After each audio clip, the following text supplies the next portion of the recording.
Okay, so tell me why I get approved on the T app, and the first thing that I see is just a long line of Somali men being posted. Somali man after Somali man. Like, nobody is safe. I'm even seeing some people that I recognize personally, and I'm thinking, dang, nobody is safe. And tell me why, not only did I see a huge chunk of like Somali guys in Minnesota on the T app, but why is it that I see Hassan Sheikh, the current president of Somalia, and Siad Barre? What is Siad Barre doing in the T app? Like, are we for real now? Just imagine they make a tea app for the men. I'm cooked. I am cooked. DMV, I am cooked.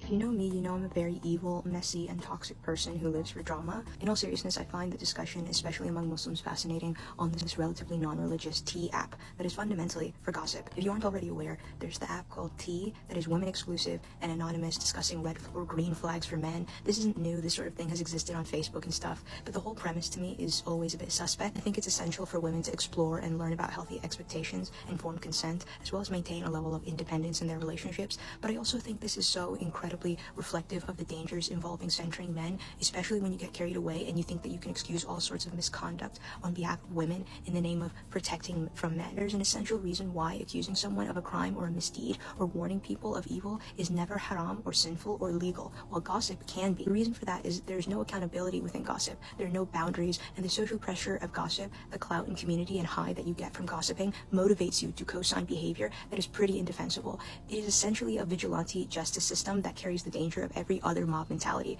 I see a lot of people say things like, if you're a good guy, you have nothing to worry about. And I think it's essential that we acknowledge that kind of language is manipulative. Never mind the fact that every rating app is skewed very negatively. It also doesn't matter what kind of person I am or what I'm hiding. The burden of proof is on you to demonstrate why it's necessary to have tools like these to justify a right to gossip or rights to my private information or rights to anything else. You have to prove that your gossip has done more good than harm, which in this case I think is a difficult thing to do. I think that while there's a mountainous conversation to be had about lack of accountability and rape culture and protection of abusers, a lot of people are co-opting these real concerns and using them as a shield for their unsavory language and smears. It's an inarguable fact that there are men who have been posted on the T app and lied on, called promiscuous or abusive. Folks are making up incredible AO3 style fantasies about people they've never met, and if I'm in a man's shoes, how am I supposed to get justice for the harm you're enacting on my name? And this is why we have due process. The T app is designed for gossip, not justice, because justice necessitates people being able to defend themselves, to provide themselves with an alibi, to provide counter or confirming evidence. In a practical sense, if I come across a lie about me on the T app, if I can somehow bypass all the different ways the app is designed to skew the scales of truth,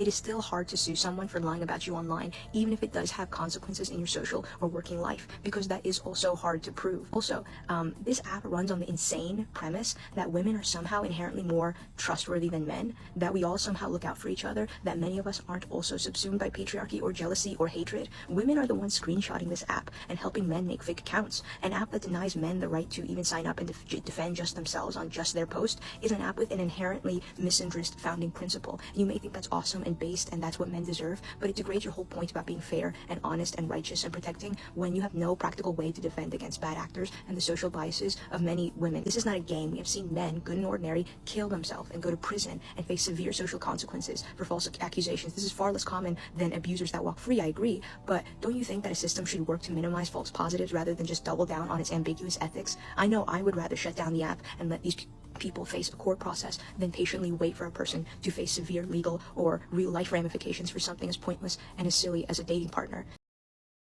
The T dating advice app is similar to the Are We Dating the Same Guy Facebook group. I haven't dated anyone, so I don't need to worry about it, but I thought it would be a good idea to let you guys know about it. On the iOS App Store, it's the number 8 top free app. I'm not sure what number it is on Android.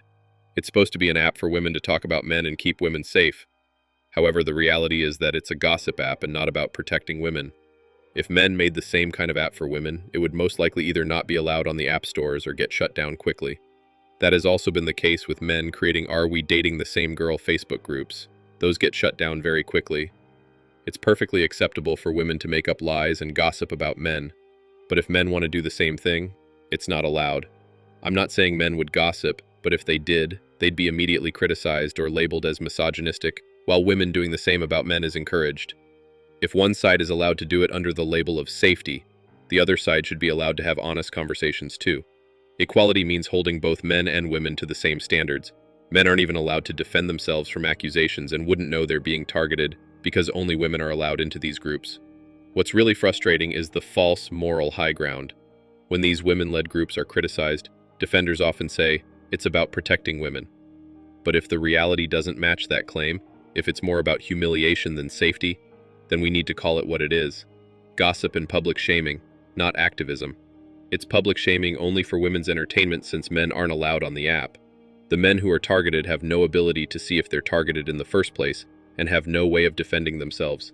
I observed the app for a little bit and deleted it after not even 2 weeks. I never posted on there but did observe quite a lot. It's a very toxic app, and to me, it threatens the safety of so many men, most of which are completely innocent and may have their reputations ruined. Most women were complaining about men ghosting them or love bombing after a few dates, and then they were rejected. That isn't enough reason to post photos or locations of men along with text threads publicly. It disgusted me and I didn't want any part of the app anymore. I believe victims, and I'm not defending any man who harassed or sexually harassed anyone, but I am defending those who are clearly innocent and had all their personal information posted. To me, it screamed the insecurity of so many women after they were rejected.